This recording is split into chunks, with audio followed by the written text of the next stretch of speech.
Thank you so much for coming to this panel. There are so few of us that we should just kind of bring in some sofas and have kind of a salon here. My name is Eric Motley. I'm at the Aspen Institute, and it's a pleasure. This panel is about the art of healing and the role that art plays in health institutions.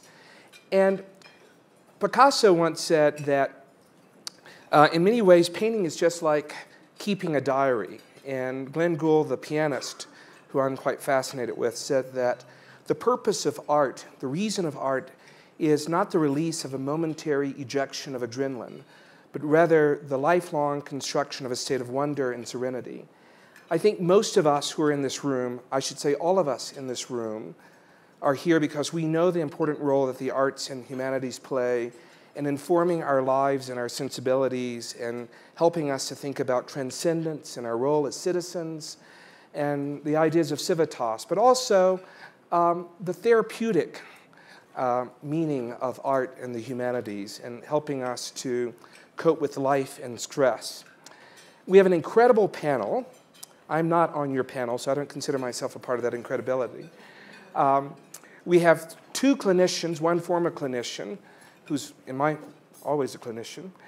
We have Paul from the Mayo Clinic. We have Eva from the Cleveland Clinic.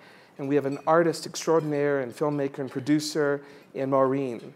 And I've asked each of them to introduce themselves, to tell you a bit about themselves, and to share with you why this idea is very important to them in their work. So can we start with you, Eva? Oops.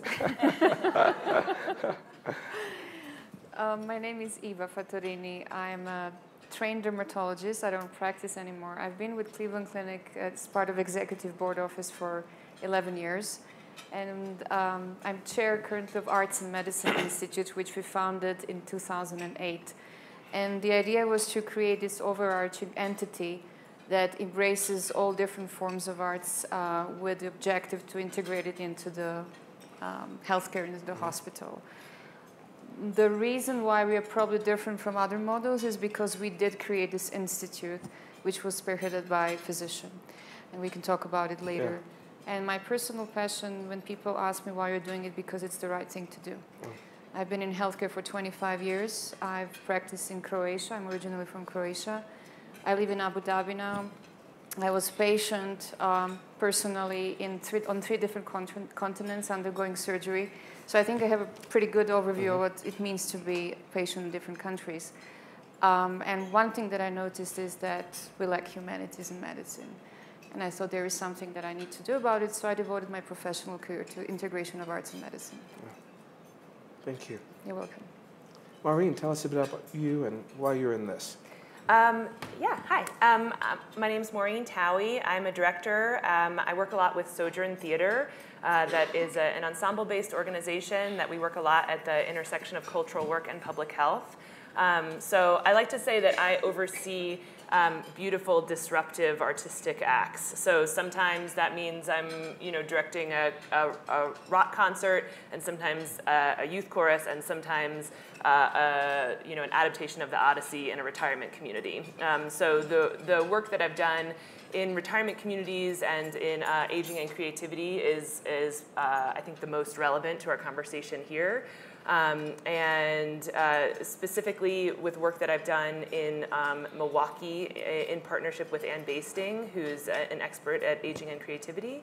And we have, should I get specifically into the two main projects? Sure, yeah, okay, great. So we partnered with Luther Manor, which is a retirement community in Milwaukee, and we did an adaptation of the Odyssey that was with, by, and for that community. We traveled a half a mile through their institution so that we hit the nursing wing, we hit assisted living, and moved through the facility. We had 50 Alzheimer's and dementia patients that were performers and collaborators in our process. So it was a great, invigorating challenge for us to figure out. My base practice is rehearsal, which is based on remembering. So it was a wonderful discovery to learn that our Alzheimer's and dementia collaborators could be just as vital and have amazing contributions as the professional artists that were in on the process. And I think a lot of our processes value high aesthetics. So I'm not coming in necessarily to do arts and crafts and feel good that type of arts work. I'm there. You know, when I was working in Milwaukee, there was one weekend when we moved. I was at the Grammys choreographing a piece there, and then went right to the retirement community to choreograph a piece there. So, and I consider those to be of equal artistic value and weight. So those are the type of projects that I work on, and we're looking for, I'm here as an artist because I'm interested in projects that have deep roots in community and that have an output beyond just a good review, that could have sustainable tactics that can be used by healthcare workers and caregivers, and that could have ongoing echoes within the community where the artistic project happens. Thank you. Paul Scanlon from Mayo. Hi, my name is Paul Scanlon. I'm a practicing physician. I'm a specialist in pulmonary and critical care medicine at Mayo Clinic. So sometimes people say, are you a real doctor? I say, hi, I'm a real doctor. So my main job is, as a doctor, I'm a specialist in pulmonary and critical care medicine. I have a large time commitment in critical care, taking care of people in the intensive care unit. I'm the director of the Pulmonary Function Laboratory at Mayo Clinic, which is the largest in North America. And I'm also the founding director of the Pulmonary Clinical Research Unit. So I've got a lot of things on my plate. But as director of the Mayo Clinic Dolores Jean Lavin Center for Humanities and Medicine, we do a variety of humanities programming. We have regular concert series, we do art shows, we do dance performances, theater performances. We have a series of visiting lecturers, and we have regular educational programs for the medical school and residents and other learners in the Mayo Clinic College of Medicine. So it's a busy system. We broadcast most of our live performances, either live or delayed or both. We have a great deal of latitude from the institution. We have a generous budget to work with. We have a lot of latitude from of what to do, and I frequently say we do cool stuff because that's pretty much our only dictate. The institution is very supportive of what we do.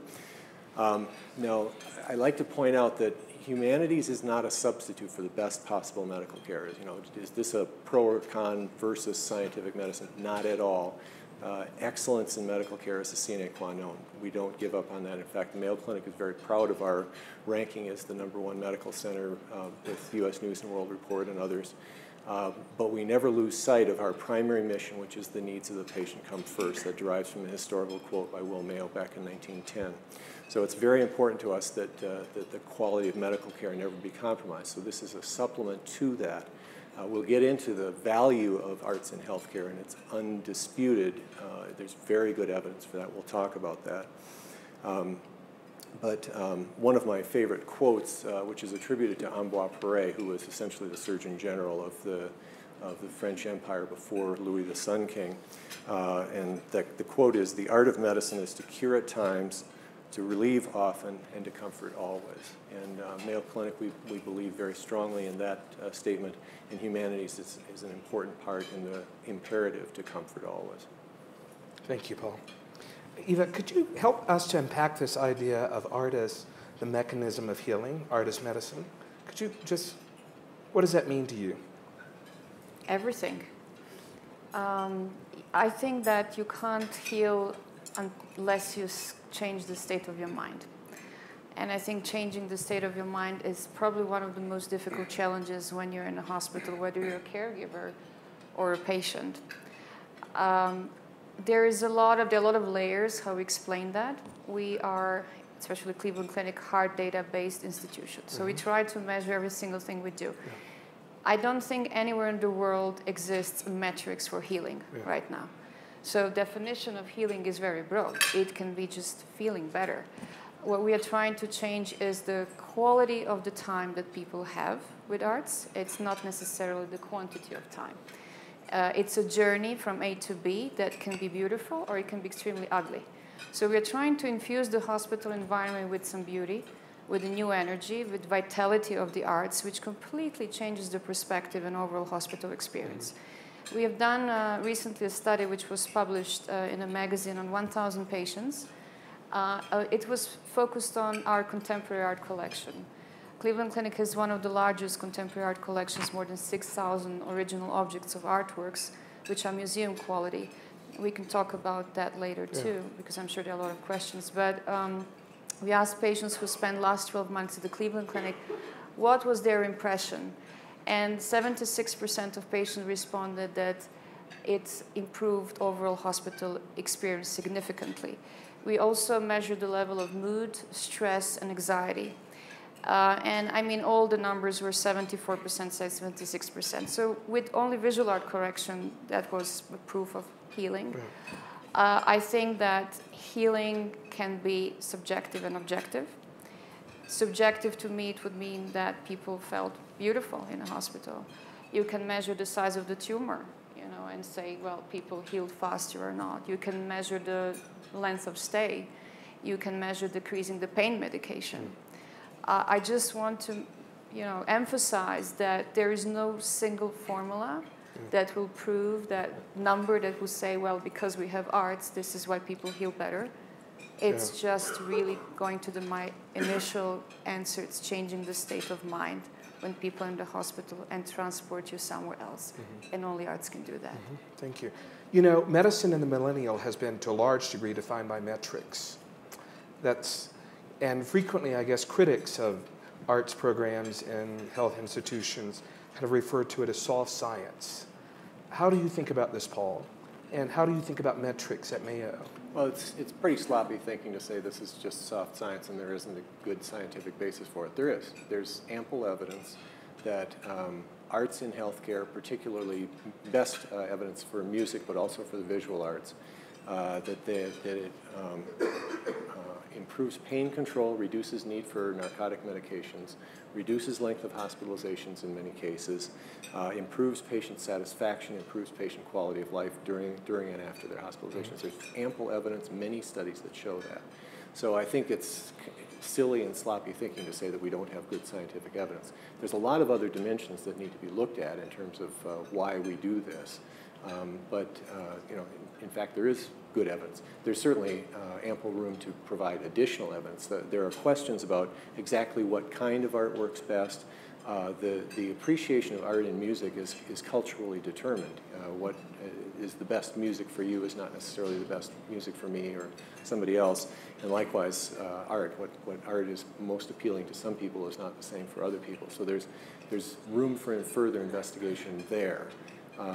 And there's a lot of other questions that remain, but is there value to arts in healthcare? Absolutely. I want to turn to you, Maureen. What does this look like? Give us some more examples of the programming and the impact that you believe you've made. Yeah, and I think some of the proof is anecdotal that I've seen just amongst the projects that I've been working on. But having a woman in a walker, having the nurse chasing after her and saying, "It's time for your pain medication," and she was like, "I don't need it today. I need rehearsal." And we also had a project. We took some of the tactics that we were working on in retirement communities and started to bring them to home settings, home care settings for seniors in Milwaukee. And so many of our aging population is aging in place, and there's not a lot of creative tactics in that setting right now.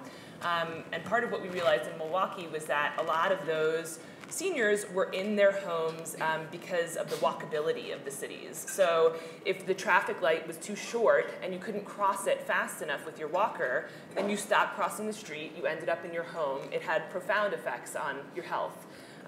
So we had a couple of very feisty seniors living in their homes who came and collaborated with us, and we built these big sails. And so it looked like it was like a boat crossing the street. And we would have one person in a walker or a wheelchair in the middle of our boat and a bunch of actors around carrying the sails. And we invited the local mayor and the senators and local politicians to come witness this act. And it was treacherous because they never got across the street in time. It was totally dangerous. They were going to nobody was going to run over the sails, so that was sort of the spectacle saving them. But those traffic lights got fixed within the week, once the politicians actually saw that there was a health hazard here. So there's all of these ways that I think you can do sort of little spectacular disruptions that can really have very direct and joyful health results. So that's, I think we see it happening in all sorts of different little ways like that. I just wanted to say, I spoke to many artists in the last 8 years, and they asked me at one point, at which point testimonials become evidence. Yes. And that's something we have to ask ourselves, because to me, I realized it's extremely experiential thing. I was skeptic myself. I'm a cosmetic dermatologist. I was working with lasers. I worked with 6 lasers at the same time. And I have to tell you, every time when I stood in front of the audience and started speaking about wavelengths and micrometers and Q-switch Ruby or whatever, it was easy. But to come in front of the people and talk about things that I realize are quintessence of healthcare, it's difficult, and there are no metrics really for that.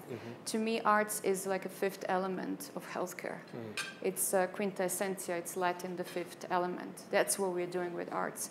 And, you know, I realized, okay, well, if I start talking philosophically, people will just roll their eyes, my colleagues, and think, what is she talking about? You know, this is soft and fuzzy. But then there is a study, you know, on economic impacts of arts in benefits in healthcare. And it's been done in State of the Field report in 2009 that at that time Society for Arts in Healthcare published. And that was the study, and I know Paul knows this, performed on the kids before the computerized tomography. So they introduced art intervention before the CT scan. And the cost of each sedation is $257. So with that, they saved $257. They saved 3 hours of nursing time. They put them back on the floor. And the calculation, if this has been done on 4 million, I think, procedures, CT procedures a year, the saving would be $2.25 billion. So if you say these numbers, this is not why I think we do that, to save money. But when you come to the hard data-driven society, you have to try to extract those numbers. Since we're talking about economics, you were going to say something? Well, I was just going to say that I think, you know, it's funny, it is hard. The metrics are hard. Yeah. And I think that a lot of the time you see the results within institutions. I think in large institutions, it's really hard to get the whole organization to act like a team and to be moving towards a common effort. And, you know, when we did the Penelope project in this retirement community, all of a sudden they were all united behind an imaginary story. From the janitors to the CEO, they let us get on the intercom and say, like, places, please, which was like, you know, would go through the whole organization. And I think there's a social bridging that happens with that too. At least in retirement settings, you see the nursing and the assisted living and the independent living are very separate and sort of like don't want to be integrated because of some fear of health differences.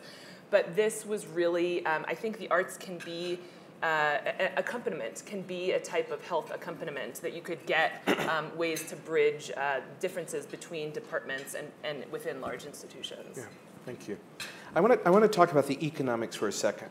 I want to talk about, there's a lot of work and writing about architecture, about beauty, about form, and its impact on healing. I'm very interested in this art collection at Cleveland Clinic. When did it start? When did the commitment that Mayo and Clinic made to art as a form of investment for healing and rejuvenation? But I really want to get at this idea of, what about the public institutions? When people think of Mayo and Cleveland Clinic, they think of well-endowed, well-moneyed institutions that have the luxury of doing this. How do we think about public hospitals, and what are being done in public institutions? I want to start with the art collection. Okay. Great. Yeah. So when you say arts in hospital, people do think about luxury. Yeah. And they think, how can you spend so much money on arts? And the healthcare is so expensive. So let me tell you about what Cleveland Clinic has done. The program started in 2006. It was actually the platform on which we built Arts and Medicine Institute as a whole. Cleveland Clinic was founded in 1921, so it always had some form of arts in it. It's not that we invented something. When Toby Kosger, as a CEO, came to lead the Cleveland Clinic, his vision is to make it contemporary. So we basically hired 3 curators, and they started to resell some of the existing artworks and to buy new artworks. The budget is coming from different sources. One of the most important resources is construction budget, because all the hospitals are continuously, something is always going on in a hospital. They're always being built, rebuilt, remodeled, or whatever. So that's number one.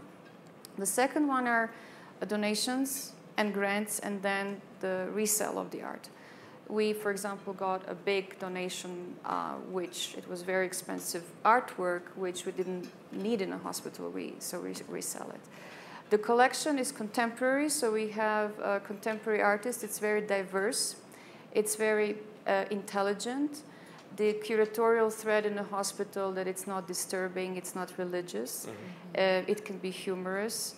And again, going back, it's international.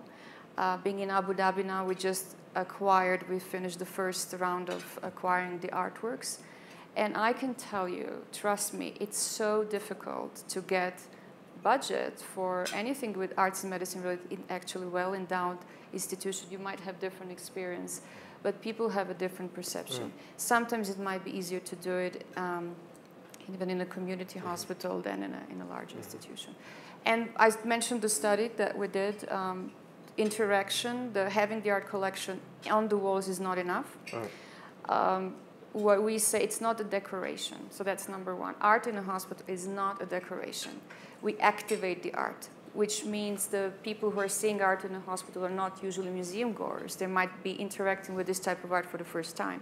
So we have a lot of art programs. We have art ambassadors. We have docents. We have programs for patients with dementia. We have programs for patients. And many, many times we have acoustic guides, so people are going around the hospitals. And many times, as probably you all know, after 2 p.m. and then definitely after 5 p.m., hospitals are very quiet places. And that's home to many people, and they have nothing to do. And that's where these type of programs come to the full fruition. And you can see many times people in wheelchairs going around the hospital and listening about the art. What it does, it takes you somewhere else. And one more thing that I can tell you really as a doctor who learned about this, because this is not my acquired knowledge from medical school, art never works as powerful as it does in a hospital. I saw exactly the same pieces of visual artwork in art fairs or museums or private homes, doesn't matter. And first of all, it does not have to be expensive. Don't think about it, it's only expensive art. The second thing, it's the different type of energy. You put the same artwork on a wall in a gallery and you see it in a hospital, it almost starts to radiate some new energy there. It's giving to people whose channels are literally opened to receive what art has to tell. But we have to be careful what we choose to put there. Paul, we were talking about, I want you to respond to the economics, but also architecture and design, because we were talking about a lot of hospitals being designed in Mayo's interest in creating spaces that are conducive to healing. Yeah, can I comment on the art collection first? Yeah. So, do you have an art collection at Mayo too? We have a fabulous art collection. Oh. I love to talk about our art collection. Our art collection actually dates to our very first building. It was built in 1914. Was an architectural gem in and of itself. It was designed by the LRB architectural firm in conjunction with Henry Plummer, who was one of our founding fathers. And it was a beautiful building. It had Tiffany glass skylights. It had rookwood tile features. It was a gorgeous building. And all of the buildings since then have followed this beautiful building model. You'd think, is it expensive to do that? It doesn't add very much to the cost of a building to make the building beautiful. And it's always been, ever since Henry Plummer's advocacy, the concept of the healing environment.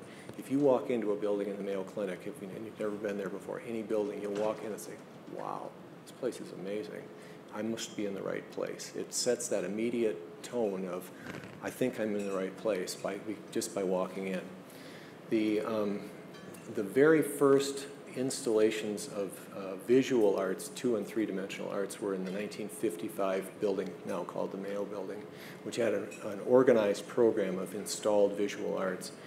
Probably the most renowned piece, your countryman, Ivan Mestrovic, who was a famous sculptor. Anybody heard of him? He was the first living artist ever to have a retrospective of his work at the Metropolitan Museum of Art. So this guy was a first-class artist. 27-foot-tall sculpture called Man and Freedom, which was his testament to the liberation after his time in the concentration camps in Germany during World War II. He was liberated from Germany and came to the United States and spent the remainder of his career here. And this was the Man and Freedom is his statement about the liberation after World War II. Great work of art by a great artist. Since that time, there's been a regular installed art program. And we have original works by Miro, Calder, Andy Warhol, a number of famous artists. You can, every day there's an art tour, so if you can come in at 10 o'clock in the morning, you can sign up and take the art tour, and it's worth seeing. It's a museum quality collection. So what's the impact on the patients? Well, that healing environment, when Cesar Pelli, who was the design architect of our newest building, the Gonda building, accepted his commission to build this building, the quote that he made publicly was, "I wanted to build a building where the healing begins the moment the patient walks in the door." And that he was true to that in designing the Gonda building. It's a beautiful building, and it does have that sense that I must be in the right place. The healing begins the moment you walk in the door. So it's in the buildings, it's in the art, it's in everything that you see as you walk through. Now, in terms of the paying for this, you must be very sensitive to that issue in the difficult healthcare environment. And there's always the tendency to say, well, why did you buy this expensive piece of art instead of funding my research or funding this educational program? And it must be done with great sensitivity. In fact, the majority of our artworks are funded by benefactors. Benefactors love the arts, and they love to give, in addition to their $1 million endowment for a professorship or this research program or what, they'll give $50,000 for an artwork or $100,000 for an art program or a humanities program.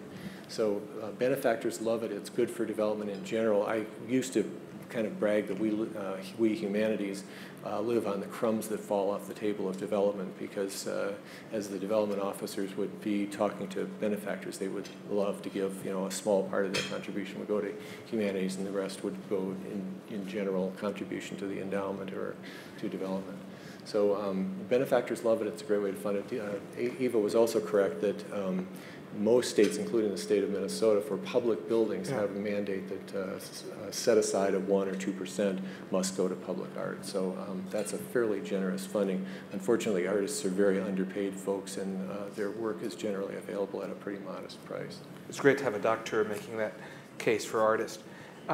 Have you two thought about public institutions, hospitals that are unlike Mayo or clinics unlike Cleveland Clinic, and what are their programs like, and how do they find underwriting? Is it public support? Is it donors? How is this manifested at General Hospital in Montgomery, Alabama, per se? I can't speak about Alabama, but I can tell you what I used Alabama as an example. What I've experienced in India, for example. Do you want me to say something about it? Or Maureen, you want to say your experience? You go first, then I'll follow up. We're in the United States, and we're talking about Mayo Clinic and Cleveland Clinic, but there's a whole world out there which needs this concept. And what I didn't say, I started up my own social impact company, Artisan, to take it to the global level. So one of the things I've done in India, because it hurts, when you know that you're doing something from the heart and you see the impact that it has, and you're always kind of being scrutinized, it's a luxury, and it's not just a luxury, it can work anywhere. So I went to the public hospital in India, in Kerala, in Kochi, and it took 6 visits to convince the doctors that nothing bad is going to happen, let's just give it a try. I had to visit a district collector, I was sitting like in a court trying to explain what we were doing, and then I had to get 6 approvals again. To make a long story short, the way it was funded, the company Artisan funded it. It was extremely modest amount of time per week. We had every Wednesday performances from noon to 1, and it continued. We supported it for 6 months, and then it took off because every attendance was first 200 people, then 500 people. It became the most popular event. Doctors started to sing for patients. They started to write poetry. I was told they are very skeptical in Kerala. Keralites are extremely, rigid, completely opposite. They completely opened their hearts. Patients loved it, and the mayor of Kerala at the end of the year proclaimed this as the most successful program in the country. Wow. Sorry, not in the country. That would be too big. In Kochi, in Kerala. So I'm just saying that there's a will, there's a way. It's not about money, it's about the people. What is your experience? I think, we found our funding through very diverse, through arts funders, through aging funders, through, kind of across the map. But I think part of what we do with our health partners is we also help them asset map in a way that they might not normally look at things. I mean, for Penelope in particular, part of that narrative of Penelope is that she weaves during the day and then unweaves at night. That's part of the core of that Odyssey story. And so as we were asset mapping, we realized, well, weaving, I mean, we've got a whole lot of knitters in-house. So our set designer commissioned a half a mile of knitting from the in-house residents. And it was beautiful. It wasn't arts and craftsy, it was like a feat. And that also meant that you couldn't get lost as you walked through this like usually very restricted facility because you had this piece of art that was leading you. And that was because we sat down with their staff who was very open-minded, if at times confused about what we were doing, but very open-minded and about who do you have in-house and what artists do you already have in your community? All of the artists with Sojourn, we identify as artist facilitators. So we think our time actually making the art and our time sitting with the residents and the staff members at lunch, it takes equal weight. And that those conversations, that there's assets where you might not be looking. Maureen, you're producing these programs, so you're producing them at retirement centers, local hospitals. Who are you working with? Do you go in with a proposal and say, this is what I want to do here? Yeah. We go in with a proposal and we have to have like pretty open-minded partners because part of that process is iterative and we're, trying new things and so they have to be game for it to, for us to figure it out as we go. I mean, we had one experience where we were rehearsing in a lobby and the actor like sort of opened a window and yelled out the window because we were like improvising and suddenly word got up to the CEO within like 20 minutes and somebody came down and said, "Did you open a window and scream?" And we were like, "Yes." But then the CEO started to understand what informed the story and that the story was going to enliven this whole place. And even though retirement communities are, I think, the second most restricted industry behind nuclear power in the country, they made room to improvise with us. And I think that enlivened their structures a bit. So yeah, that sort of went off of the economic question a little bit. But I think also there's stuff that the arts can do that they haven't, it solves problems that can't be solved in other ways. I think our whole idea in wanting to work in retirement communities was that we wanted to recast the place so that people who were uncomfortable coming into a nursing home suddenly had to think twice about like, is that person actually in that wheelchair? Or are they just playing a character who's in a wheelchair? And like, is that, is this a retirement community? Is this a kingdom for today? So that all of a sudden you forgot why you were uncomfortable entering a nursing home, and you sort of went with whatever story we were telling. Yeah, Paul. In addition to the 1% funding for art and use of benefactor support, I think it's really important to recognize what you're talking about, that leveraging resources by collaborating with arts organizations and educational organizations in your community is probably one of the most important options for healthcare organizations to have art in their environment. And my favorite example of this, and I cite, and I talk at a meeting someplace, the standard response is, well, yeah, you're at the Mayo Clinic, of course you can do that. But I've got from little regional healthcare organization, we can't do that. Actually, one of my favorite examples to illustrate that anybody can do this is a small regional medical center in Hudson, Wisconsin, that in collaboration with their local arts organization, that's called the Phipps Art Center, which is also in Hudson, Wisconsin, have a fabulous program of installed art. They have local and regional artists, original work installed, provided by the local arts center, all of it for sale, all of it loved dearly by both patients and employees of the organization. It's all for sale. They actually have a program where employees can purchase a piece of art on payroll deduction. And the art that goes through that place is fabulous, and it's all it's curated by the Phipps Gallery. And it's a great model of really good art in a local, small healthcare organization that works. Yeah, you want to say something? I want to say something also to put it in perspective. I can't disclose fully, but the budgets for these programs are usually much smaller than people think. It's below 0-something% 5% of the overall budget usually of the institution. So I just really want to make sure that people understand that it has a very low cost with very high impact. Mm-hmm. The other thing that we should not forget is economic impact of staff retention and recruitment, sorry. So I have an example of doctors who approached me, I didn't even know, and then they say we chose Cleveland Clinic because of what you're doing with arts and medicine. Mm-hmm. And I'm not trying to flatter neither myself or the concept, but it was very spontaneous because the caregivers think that it's a better place to work. And if they have a same option, a few choices, I don't know how you feel about it, but you would rather work in a place where you have beauty and arts and programs than nothing. So I think also important thing is to sit at the table at the conceptual phase when people are planning building new hospitals, so greenfield hospitals or brownfield hospital, doesn't matter. Nobody thinks about it on time. We usually come as intervention, and we are not at the table at the initial stage. I think that's this would be the biggest game changer.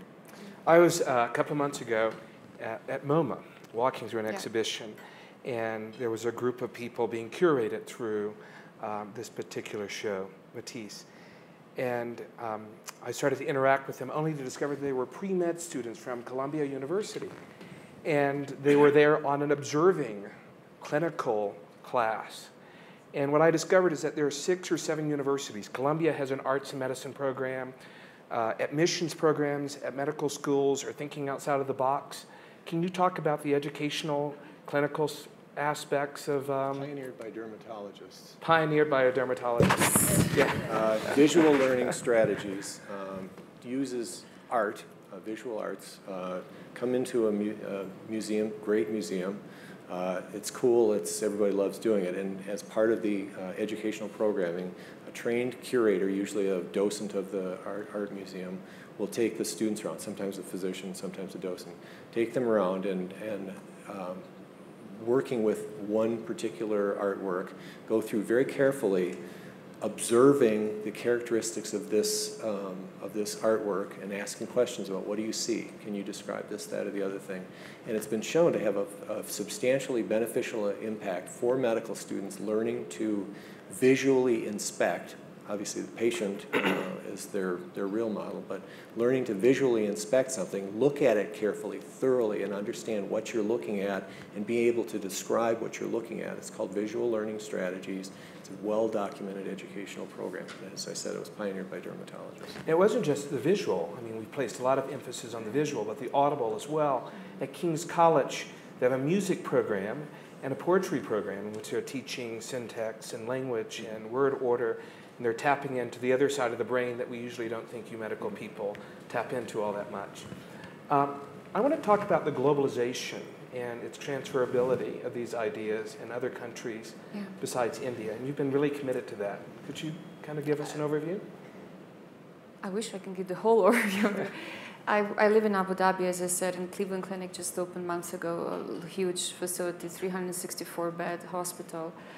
In Abu Dhabi. I was a little bit careful when we started to integrate this concept there because it's an Islamic country, it's a different culture in Islam, music, and bringing this concept there can be sensitive. I have never met more welcoming society, people, doctors. We have, I think, 80 different nationalities at Cleveland Clinic Abu Dhabi.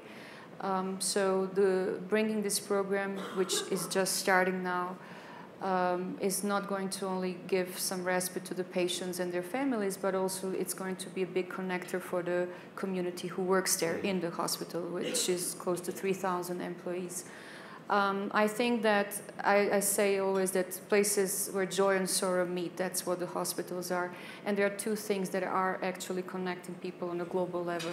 It's joy and sorrow, because they might not understand SOPs and all the acts and bills and regulations in different countries, but when people cry or smile, that's what we understand very well, and it's extremely important to address in hospitals that. In Abu Dhabi, we have very diverse correction as well. I think we have prejudices about certain cultures. My personal experience that I never met a doctor or a society or community that was rejecting the concept. I think people were just very careful. They're careful about the money, so they had a lot of questions. If I may add one thing to what I think is going to be the key to sustainability of this concept, which, as I said, I think it's a fifth element, bringing spirit to healthcare, is professionalizing it. And the way to professionalize it is, there are probably many ways, but some of the things that I've discussed recently was, when you're a doctor, you're so trained to be, and I'm sorry to say that, almost in one narrow track. So when you come to hospital, if you're a pianist, the hospital is usually not giving you opportunity to play. If you're an artist, you can't paint in your free time. If you're a poet, you can't write poetry. So why don't we introduce in curriculum of medical schools this new line, and when hospitals are hiring doctors, ask them if they're artists as well, and give them a certain percentage of their time to do what they love to do, and to combine it and to make it a service to their patients. We've done it at the Cleveland Clinic. We have a series of concerts performed by doctors, and it's been extremely successful. And it just started to bloom. I don't know if you have a similar experience in the Mayo Clinic. Yeah, we have quite a number of our medical students and trainees of all levels who are artists, musicians, and artists of various sorts. And we, too, have a regular concert series of our staff and students performing for our patients and visitors. But to reflect on your comment about some of your international experience, I haven't had the international experience, but we've had intercultural experiences. One of the greatest ways to bridge cultural gaps is through the arts. And again, that leveraging of using our collaboration with people who are knowledgeable about the arts of this culture that we're trying to reach. Cultural collaboration is one of the best ways to reach people of diverse origin, presenting from their own culture. I think it's probably time to open the floor up for some questions. Already an eager salon participant here, front row.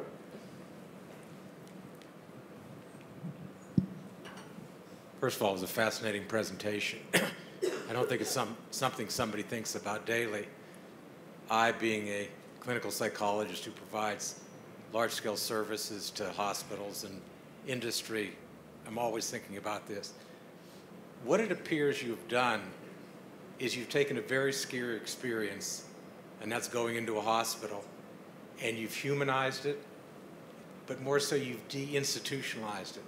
We recently redid Nationwide Children's Hospital in Columbus. It's probably the 7th or 8th children's hospital in the country. And it is fascinating to see the wayfinding processes they put in, the art, the colorization. It's not an institutionalized experience for kids. With that said, what's the next step with this? I'll just say what I think. I think that I think that it should become standard of healthcare.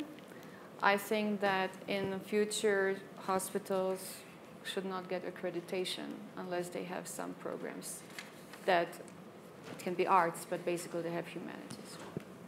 I think in the healthcare organizations, particularly children's hospitals, I think, have taken a leading role in terms of humanizing the experience, using the arts for that purpose. So I think it's gratifying to hear another report of that excellent use of the arts in the healthcare organization. And like I say, I think children's healthcare organizations have taken a leading role, but I think it's across the board. I think you would have a hard time building a hospital now without needing to take that into account. Some do it better than others, but I think it's eminently doable. You know, there's a point in the hospital and healthcare where there's nothing almost left to do except just emotionally care for patient. Right. And as we know, they estimated that it's only going to be 16% of the time that doctors or caregivers are going to actually spend with patients. The rest will be empty, like a void time where they will have nothing to do. So the future is that we will probably have to really seriously think about implementation of these programs on a very standardized level. What you've done is you've created an extended therapeutic milieu. You're saying that's a really good thing, right? Oh, yeah. Yeah. How do we think about burnout and other type of issues like that within the context of these institutions? Is that a concern? Well, we have our art therapy. We have group art therapy for nurses from intensive care unit, like daily, because they want to address the burnout. I can tell you that we have 5 to 7 times more requests for art therapy than what we can actually provide because of the lack of resources. Yeah, I think in terms of the justification, when I talk about the justification for arts in our environment, there are 3 main thrusts that I like to point out. 1 is the benefits to patient, 2 is the benefits to caregivers, and 3 is the educational role. And in terms of the benefits to caregivers, burnout prevention and employee retention, the cost of replacing 1 professional licensed employee is in the tens of thousands of dollars. This is big bucks you're talking about. If you can retain 1 nurse, 1 doctor, 1 therapist, it's a lot of money. And by providing for burnout prevention, improved quality of life for your employees, it does a lot, and the economic impact is large and measurable. We had a question on the back row. Yes. Hi, this has been a wonderful panel. I actually went to art school and I fell into global health sideways after that because I had to be gainfully employed and not live in a cardboard box. And so maybe I come from the opposite end where it seems like a lot of healthcare providers are introduced to art. And then later on, it becomes a much more organic process. And you all have talked about introducing art and culture in built environments, right? So you have patients in hospitals and in institutions where you're trying to bring art to them because they can't go to the art. I work in Zambia, and in Zambia, art and culture are absolutely integral to everything that's being done for community engagement for health. I have yet to go to a single community engagement event where there wasn't singing, where there wasn't dancing, where there wasn't drama of some kind. And I think there's a lot that we can learn in the West, in the United States, where we've tried so hard for so long to completely remove any sense of art or design and that humanism from the healthcare system, and that we're now trying to reintroduce it. I think we can learn a lot from other places in the world where it's very much a natural part of how we engage with the communities. And it's not just in built environments, because most people aren't near a clinic or a hospital in rural Zambia. They're being introduced to healthcare services in their communities under a tree. So I guess I want to find out from you, what can we do to make sure that art and culture and everything that we're doing around healthcare isn't just reaching people who are lucky enough to be in a hospital, to be at Cleveland, to be at the Mayo Clinic? What about you, Maureen? Do you want to take that? Well, I actually, I cut my teeth as an artist on a Fulbright in South Africa and sort of learned how to reach out to communities by touring, performances to rural areas in South Africa. And it was all around, like, we would bring the play, and then the community would have a community discussion about what the play was about. And that was sort of how I learned how to reach community. Like, okay, you talk to the elders and you talk to the youth, and then it's going to trickle in. And I think a lot of the work, part of the reason why we honed our techniques in institutions, in these retirement communities, but bringing them to seniors who are at home allowed us to really get deeper out into the community. And that was really important to us, and a lot harder to do, honestly. Infrastructure makes it easier to reach a lot of people at once, but particularly when you're talking about populations that don't necessarily have a smartphone or internet access, infrastructure, you're trying to collaborate with them. And so part of the time when we went out into the community and we're working with these seniors at home, our artistic output, some of our collaborations with them were like 25 radio pieces, because we knew all of those people had access to radio. And then part of the larger collaboration was we ended up doing an installation. Milwaukee City Hall let us take over the City Hall for a month, and we had a huge installation with all of the voices of these seniors sort of coming in, and we would bring them in, to shine their voices on it that way. But I think you're right. It's really important to be able to have these initiatives and interventions that go off into sites and bring it elsewhere, as opposed to having to be in a central location. I think the artistic impulse is so natural that it's like children. All children are artists, and we beat it out of them as we educate them, and we make most adults get to the point that, I can't draw. It's like, you used to be able to draw. If we'd allowed you to continue, you'd probably be just fine. And I think we've done the same thing in healthcare organizations in the past, and hopefully we've learned a lesson. The sterile environment of the hospital was intended to get rid of bacteria, but unfortunately it got rid of art and culture and all the things that people do naturally. So I think by simply allowing this to blossom, it's such a natural impulse that we just really need to allow it. Thanks for bringing left brain and right brain together. together and for your creativity and humanism. Having been with MGH in Chelsea, which was a ghetto community, we were allowed to take the kids outside and play. The healing aspects of nature. I could have been fired when I took my clients who were depressed for walks, but I hope that all this can humanize psychology as well, because just staying in the four walls of small rooms is so limiting. So I hope that this is a little seed that can really sprout and, you know, and be more encompassing to the healing aspects of nature. Thank you. Yes, sir. They're going to bring a mic to you. Cool. What a wonderful panel. Thank you so much. I'm a radiologist. We've invested a lot of art into our rooms. I once read a wonderful quote, medicine is not like theater, it is theater. So then the analogy, of course, is our exam rooms are our sets. We create these wonderful environments, and I had this fantasy that walking to a room that looked like an African safari, suddenly all my staff would rise to the occasion and start entertaining and interacting with patients, and that didn't happen. And I realized it would be like building a wonderful set and not giving the actors scripts and not directing them. So my question is, how do you train medical staff who are not actors to be actors? How do you teach them to take advantage of these wonderful environments?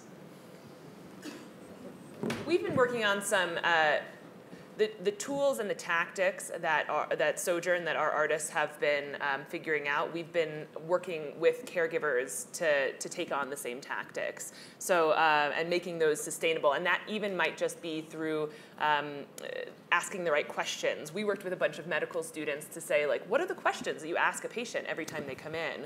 What if we added these 10 questions that might be a little bit poetic, or a little bit coming in the back door, or a little bit different than the standard of what you normally ask?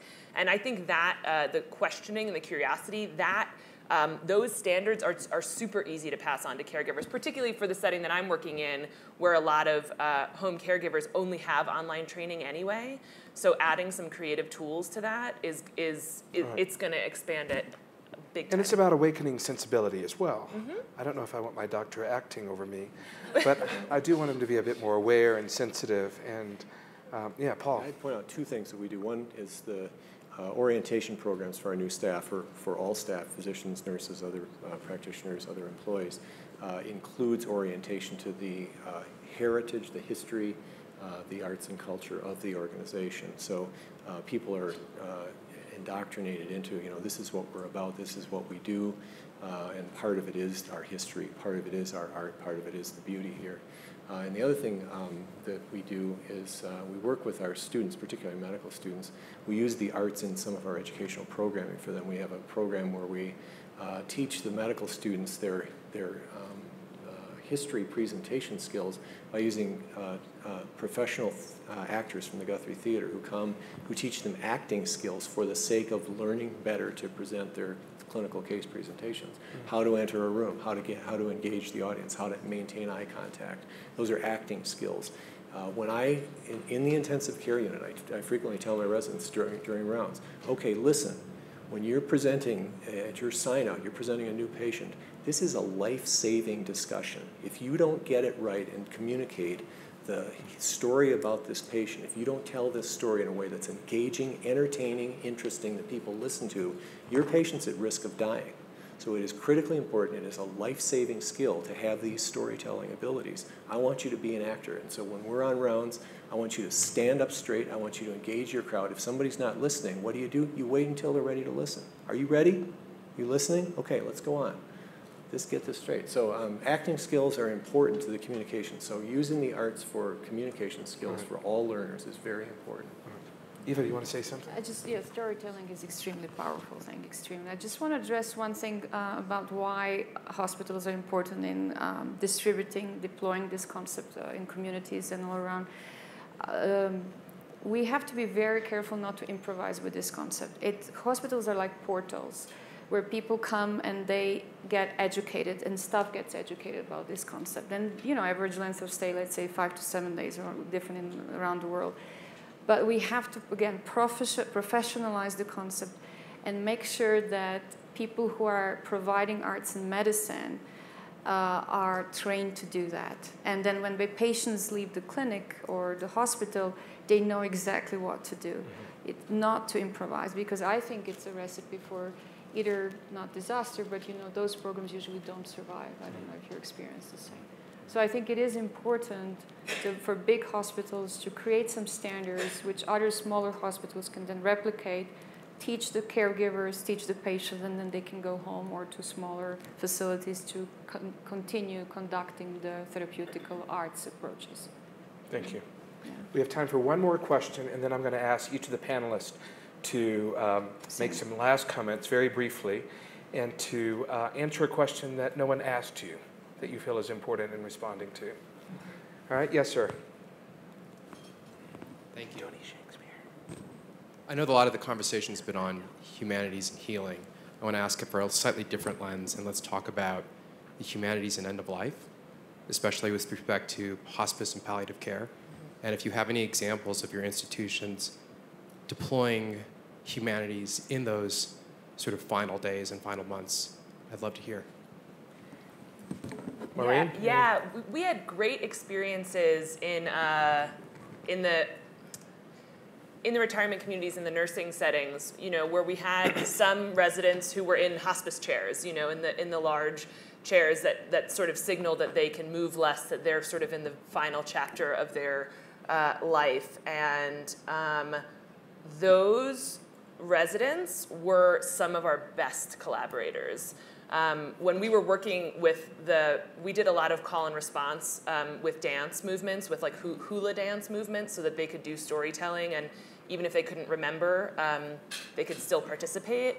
And I was shocked at the richness of the contribution of those collaborators, even though when we came back 6 months later, a lot of them were gone.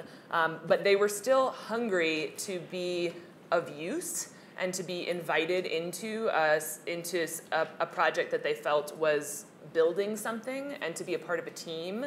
And I mean, we had one moment where a lot of these patients, we cast them as sort of the mourning maidens of the Queen. And so we asked them to fake cry, which was, for the audience, sort of shocking, because it sort of was like a sorrowful place to enter anyway. But then they were sort of fake crying and sort of laughing as they did it, like winking, a little bit, like we're not actually that sad, like we're still in here. So it was interesting when we just stopped treating them in a like sort of super special way and just sort of roped them into the process, that it felt like they were just amongst us. But I would love to do more of that type of work. I think that there's a lot to be said for finding a richness in that period of life. I'd like to just say that we have a lot of experience with palliative care and hospices. The story that I can quickly share is that it was shocking even to a music therapist when a young patient, 34-year-old patient died, and his family actually invited our music therapist to sing to his dead body. And a music therapist, this is another thing, that's why you have to do this professionally, because you can't just have a musician who's not trained to do that. So music therapists are trained, they're educated for 4 years, board certified, to be able to do something like that. And it was extremely spiritual experience for the whole family, for the brother, for the sister, for the mother and the father, and the doctors, which nobody expected. The patient ended up, he was a musician, and those who saw it there, it was almost as music allowed him to leave. His spirit almost left his body because of that. So you have incredible stories.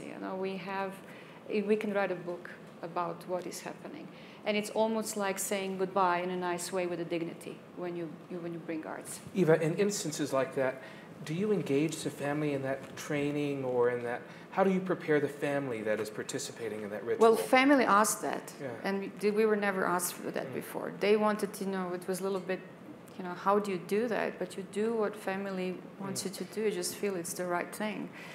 There are no rules in that.